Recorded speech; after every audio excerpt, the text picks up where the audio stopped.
प्लासी की लड़ाई में जितने लोग मैदान में लड़ रहे थे उससे ज्यादा लोग मैदान के बाहर खड़े होकर तमाशा देख रहे थे, लड़ाई का परिणाम सुनने की प्रतीक्षा कर रहे थे। देश के भाग्य का निर्णय होने जा रहा था, मगर उस निर्णय में सारा देश शामिल नहीं था। विदेश मंत्री के नाते मैं अफगानिस्तान गया था।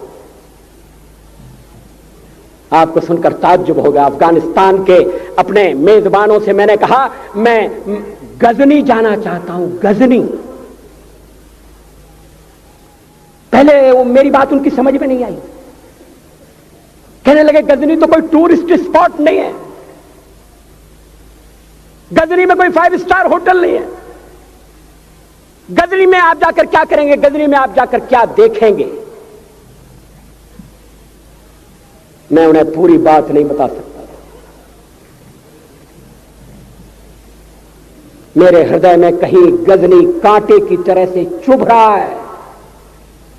जब से मैंने गजनी से आए एक लुटेरे की कथा पढ़ी है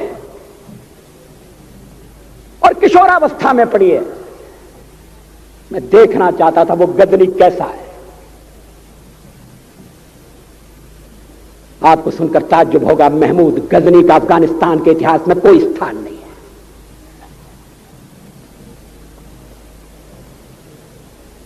गजनी छोटी सी जगह है, छोटा सा गांव है। कल्पना करिए, सैकड़ों साल पहले वहां धूल उड़ती थी, झोंपड़ियां थी, मगर एक लुटेरा लुटेरों को इकट्ठा करता हुआ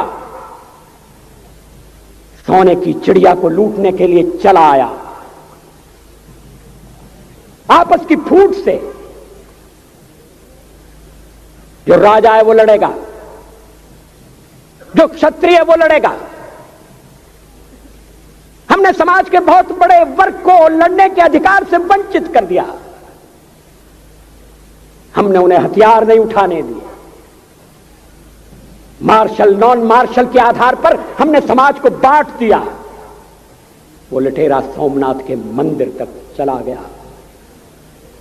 पुजारी देखते रहे।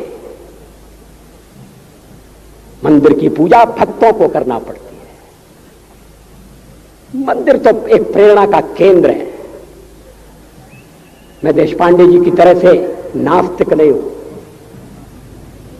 मगर उनकी नास्तिकता में भी जो आस्तिकता है मैं उसका आदर करता हूं, उसका सम्मान करता हूं। वो जिस आत्मविश्वास से नास्तिक होने की बात कहते हैं, तो मैं उनसे कहना चाहता हूं वो सचमुच में नास्तिक नहीं है। जिसकी आस्तिकता है, जिसका विश्वास है, वो नास्तिक कैसे हो सकता है? विश्वास किसमें है ये बड़ी बात नहीं है, विश्वास है या नहीं। हमने समाज के बहुत से बड़े वर्ग को विश्वासहीन बना दिया।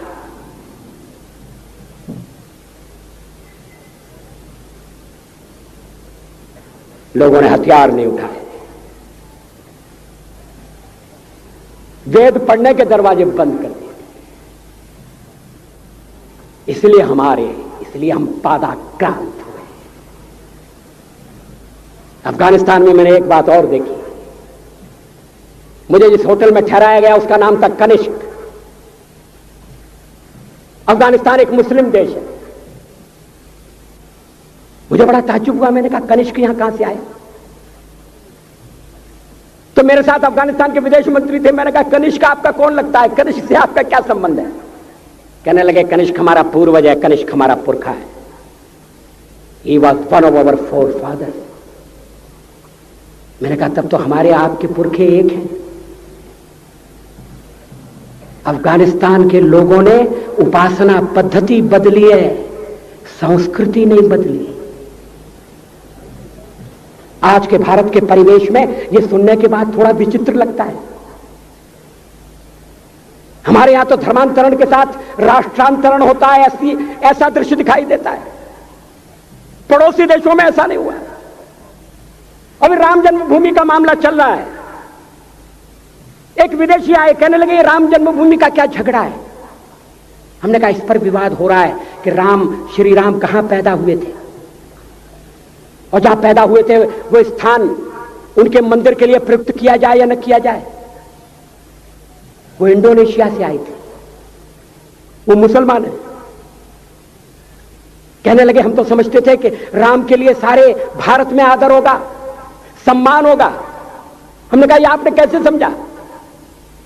कहने लगे आप तो इंडोनेशिया आ चुके हैं, इंडोनेशिया में बहुत से लोगों ने इस्लाम स्वीकार कर लिया, मगर श्री राम को विस्मृत नहीं किया, श्री राम को भुलाया नहीं। इंडोनेशिया के बाली द्वीप में 1 महीने रामायण की लीला होती है। मैं उस समारोह में जा चुका हूं। उस समय भी विदेश मंत्री मेरे पास बैठे थे। मैंने कहा ये रामायण ये क्या हो रहा है? मैंने कहा एक्सीलेंसी ये मंच पर क्या हो रहा है? कहने लगे एक्सीलेंसी आपको पता होना चाहिए। हमने कहा मुझे तो पता है मगर मैं जानना चाहता हूं। कहने लगे ये रामायण है, ये राम है, ये लक्ष्मण है, ये सीता है। हमने कहा इनसे आपका क्या संबंध है? आप तो मुसलमान हैं। कहने लगे हमारा संबंध बहुत पुराना है, हमारा तब का संबंध है जब हम मुसलमान नहीं हुए थे। थाईलैंड की राजधानी अयोध्या कही जाती है।